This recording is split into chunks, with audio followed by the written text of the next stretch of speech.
আসসালামু আলাইকুম। সংবাদে আপনাদের সবাইকে স্বাগত। সংবাদ শিরোনাম। মুন্সিগঞ্জে হত্যা মামলার আসামি ছাত্রলীগ নেতাকে আদালত চত্বরে ডিম নিক্ষেপ, হট্টগোল। জুলাই আন্দোলনে হামলার ঘটনায় অস্ত্র। ময়মনসিংহ মেডিকেলের মর্গে নারীর মরদেহ ধর্ষণ, পরিবহনকারী যুবকের স্বীকারোক্তিমূলক জবানবন্দি, সর্বোচ্চ সাজার দাবিতে বিক্ষোভ।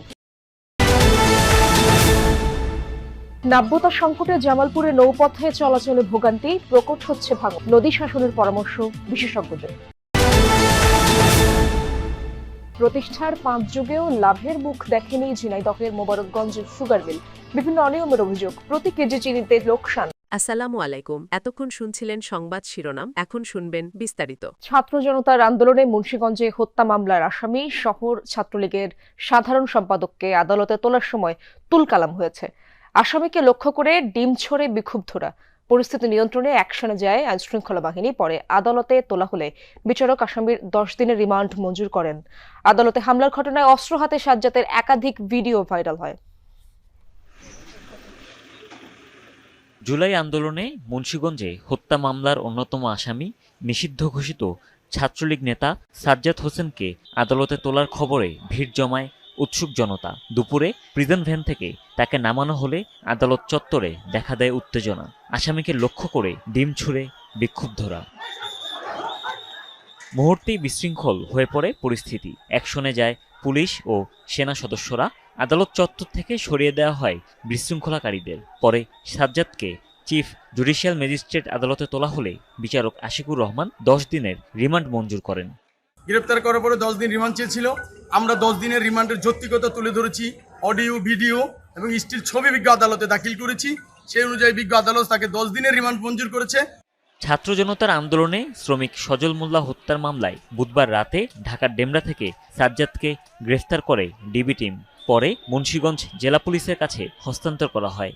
পরিপূর্ণ বিশ্বাস আছে তারা যে 10 দিনের রিমান্ড আদালত মঞ্জুর করেছে, সেই 10 দিনের মধ্যে আসামির থেকে যে গুরুত্বপূর্ণ তথ্য যেগুলো উঠে আসবে সে অনুযায়ী খুব দ্রুতই বিচার কার্য শেষ হবে।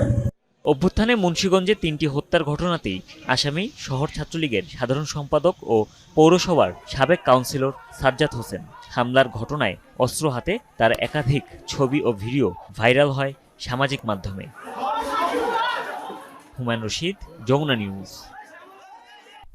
পাবনার ফরিদপুরে পূর্ববিরোধের জেরে 2 গোষ্ঠীর সংঘর্ষে আহত হয়েছেন অন্তত 20 জন। সকালে উপজেলার পুঙ্গুলি গ্রামে এই সংঘর্ষ হয়।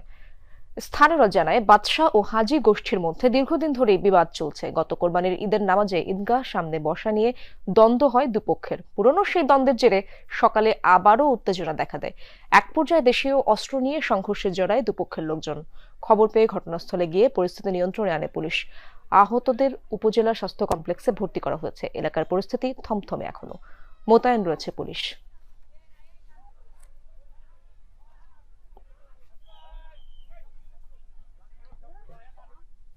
আধিপত্য বিস্তার নিয়ে ফের তুলকালাম হয়েছে ব্রাহ্মণবাড়িয়ায়। রাতের আধারে টর্চ জেলে সংঘর্ষে জড়ায় দুপক্ষ। ব্যাপক মারামারির কারণে কুমিল্লা সিলেট মহাসড়কে ঘণ্টা 3 বন্ধ থাকে চলাচল। পুলিশ ও সেনাবাহিনীর হস্তক্ষেপে নিয়ন্ত্রণে আসে পরিস্থিতি। সংঘর্ষে আহত হয়েছেন অন্তত 30 জন।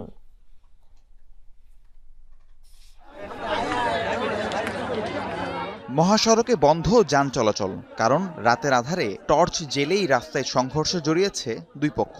রণক্ষেত্রে রূপ নিয়েছে গোটা এলাকা। এক সপ্তাহের মধ্যেই দ্বিতীয়বার এমন ঘটনার সাক্ষী হলো ব্রাহ্মণবাড়িয়া। বুধবার রাতে কুমিল্লা সিলেট মহাসড়কের দাঙ্গাবাজরা এলাকায় ঘণ্টা 3 মতো চলে এই সংঘর্ষ। এতে সড়কের 2 পাশেই বন্ধ হয়ে যায় যান চলাচল। অন্ধকার দূর করতে টর্চের পাশাপাশি রাস্তায় আগুনও জ্বালানো হয়। যখন গোষ্ঠীগত দাঙ্গা শুরু হয়ে যায় তখন তারা ওই যে আমাদের যে কুমিল্লা এবং কুমিল্লা বিশ্ব রুট, যেটা ব্রাহ্মণবাড়িয়া বিশ্ব রুটকে আমাদের ব্রাহ্মণবাড়িয়া সদর হয়ে কুমিল্লা রুট হয়, কুমিল্লা দীর্ঘগামী রাস্তা। এই রাস্তার 2 পাশে তারা 2 গোষ্ঠীর লোকজন অবস্থান নিচ্ছে এবং ইট পাটকেল মারতেছে। তারা দেশীয় ছিল। পরবর্তী থানা থেকে আমরা আসছি। স্থানীয়রা জানায়, আধিপত্য বিস্তার নিয়ে সদরের উত্তর সুহিলপুরে আজিজ গোষ্ঠী ও উকিল গোষ্ঠীর মধ্যে বিরোধ চলছিল। এরই জেরে দুপক্ষের লোকজন টেটা, বল্লম সহ দেশীয় অস্ত্র নিয়ে একে অপরের উপর হামলা চালায়। চলে ইটপাটকেল নিক্ষেপ ও ধাওয়া পাল্টা ধাওয়া। তাদের দুই গোষ্ঠীর মধ্যে দীর্ঘদিনের বৈরিতা এবং শত্রুতা আছে। দীর্ঘ শত্রুতার কারণে তারা একে অপরের শত্রুতে পরিণত হয়েছে। বিগত 3 দিন আগে তাদের মধ্যে একটা ছোটোখাটো ভুল বুঝাবুঝি হয় এবং এই ভুল বুঝাবুঝির বিষয়টা আজকে তারা বিকালে বসছিল মীমাংসার জন্য, এবং মীমাংসা হয়ে গেছিল। হওয়ার পরে ছোটোখাটো কোনো বিষয় নিয়ে আবার কথা কাটাকাটি, এবং কথা কাটাকাটির পরে বিষয়টা বড় সংঘর্ষে রূপান্তরিত হয়। সংঘর্ষে উভয় পক্ষের অন্তত 30 জন আহত হয়। খবর পেয়ে ঘটনাস্থলে গিয়ে পরিস্থিতি নিয়ন্ত্রণে আনে পুলিশ ও সেনাবাহিনী। এই ঘটনার পর থেকেই এলাকায় থমথমে পরিস্থিতি বিরাজ করছে। হামলা মারামারির পর এখনো কোনো মামলা হয়নি, আটকও হয়নি কেউ। রাহিম সারোয়ার, যমুনা নিউজ। গাজীপুরের শ্রীপুরে বকেয়া বেতনের দাবিতে মহাসড়কে বিক্ষোভ করেছে এ ইয়ার্ন মিলস লিমিটেড নামের একটি কারখানার শ্রমিকরা। দুপুরে উপজেলার জৈনাবাজার এলাকায় ঢাকা ময়মনসিংহ মহাসড়কে প্রায় 2 ঘন্টা অবরোধ করে রাখে কয়েক হাজার শ্রমিক। এতে সড়কের দুপাশে দীর্ঘ যানজটের সৃষ্টি হয়। খবর পেয়ে ঘটনাস্থলে গিয়ে শ্রমিকদের সঙ্গে প্রথমে কথা বলেন শিল্প ও হাইওয়ে পুলিশের সদস্যরা। পরে টিয়ার গ্যাস নিক্ষেপ করে মহাসড়ক থেকে শ্রমিকদের সরিয়ে দেওয়া হয়। তাদের অভিযোগ, গত সেপ্টেম্বর মাসের বকেয়া বেতন পরিশোধের তারিখ ছিল 10 অক্টোবর। পরে কারখানা কর্তৃপক্ষ তা পরিবর্তন করে আজকের দিন নির্ধারণ করলেও কথা রাখেনি।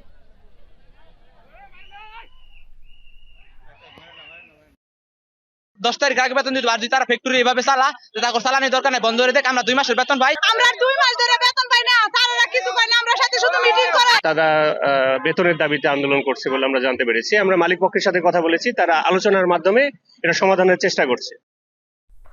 নারীর মরদেহ যেন নিরাপদ নয়। ময়মনসিংহে ধর্ষণ করা হয়েছে এক নারীর মৃতদেহ। মেডিকেলের মর্গে রাখা ছিল আত্মহত্যা করা ওই নারীর মরদেহ। পোস্টমর্টেমের সময় চিকিৎসকের কাছে ধরা পড়ে বর্বর এই ঘটনা। খবর পেয়ে তদন্ত শুরু করে পুলিশ। বেরিয়ে আসে মরদেহ পরিবহনকারী যুবকই করেছে এই ঘৃণ্য অপরাধ। গ্রেপ্তারের পর স্বীকারোক্তিমূলক জবানবন্দিও দিয়েছে অপরাধী। এই ঘটনায় ময়মনসিংহ মেডিকেলের নিরাপত্তা ব্যবস্থা নিয়েও প্রশ্ন তুলেছেন সংশ্লিষ্টরা। আমায় তোমরা ক্ষমা করে দিও, আমার মৃত্যুর জন্য দায়ী আমার দুর্ভাগ্য। আমাকে কবর দেওয়ার পর চারদিকে সুন্দর করে বেড়া দিও, যেন কুকুরও ঢুকতে না পারে। আত্মহত্যার আগে ময়মনসিংহের এক নারীর লিখে যাওয়া চিঠির লাইন এগুলো। ময়না তদন্ত করতে গিয়ে সন্দেহ হয় চিকিৎসকের। ফরেন্সিক বিশেষজ্ঞ যখন পোস্টমর্টেম এক্সামিনেশন করেন, তো তিনি আমাদের অফিসার আয়োগকে জানান যে এই যে ডেড বডির সাথে তার সাথে অবমাননাকর কাজ করা হয়েছে, সেক্সুয়ালি তাকে অ্যাবিউজ করা হয়েছে। এরপর খবর দেয়া হয় পুলিশকে। বেরিয়ে আসে এক বর্বর ঘটনা। গেল 19 অক্টোবর রাতে আত্মহত্যা করেন এক নারী। 20 অক্টোবর সাইদ নামে এক যুবক ময়নাতদন্তের জন্য মরদেহ নিয়ে যায় ময়মনসিংহ মেডিকেল